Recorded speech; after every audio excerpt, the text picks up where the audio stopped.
মানে করতে পারি নাই, এনজয়টা করতে পারি না এই আবহাওয়ার জন্য। আমরা আসলে আমাদের অনেক চিন্তা চেতনা ছিল। আমরা আসলে সিনিয়র ভাইদের আমাদের অনেক এখানে সিনিয়র ভাই আমার জন্মের আগেও এখানে অনেক স্টুডেন্ট আমাদের মাঝখানে উপস্থিত হয়েছে, আমরা তাদেরকে ধন্যবাদ জানাই।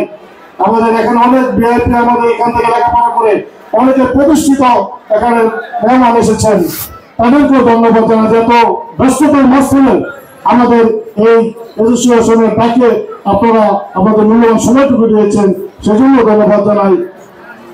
সর্বশেষ আমি যারা এখানে অর্গানিজম করেছেন বিশেষত আমি আমার এদেরকে ধন্যবাদ খাটো করতে চাই না। বিশেষত এখানে আয়োজক কমিটির সর্বোচ্চ উদ্যোক্তা যে আমাদের আমার 14 এই যে এনাম এর সাথে আর অনেক সহজ আমি কেন নাম বলবো, এই আছে 15 থেকে 50 থেকে 30 জন ছেলে পেলে এনামের সাথে নেটো সুমন শিবলি সুহাগ সুহান এরকম অনেক ছেলে পেলে সারা রাত্রি কাজ করেছে। আমি এদেরকে ধন্যবাদ খাটো করতে চাই না।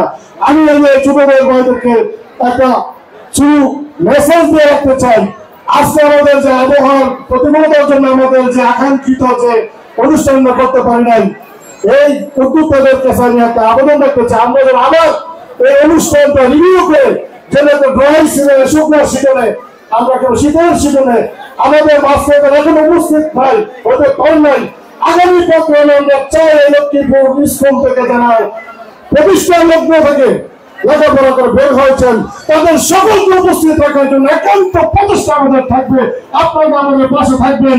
আমি এই উদাত্ত আহ্বান দেখে আজকের এই আলোচনার পরিচালনার দায়িত্ব আমাদের অ্যাসোসিয়েশনের সম্মানিত সাধারণ সম্পাদক মাজিদুল ইসলাম নিপু আর ভাতিজা ইমরান শরীফকে দায়িত্ব অর্পণ করে আমি আমার সংক্ষিপ্ত বক্তব্য শেষ করছি। আল্লাহ হাফেজ।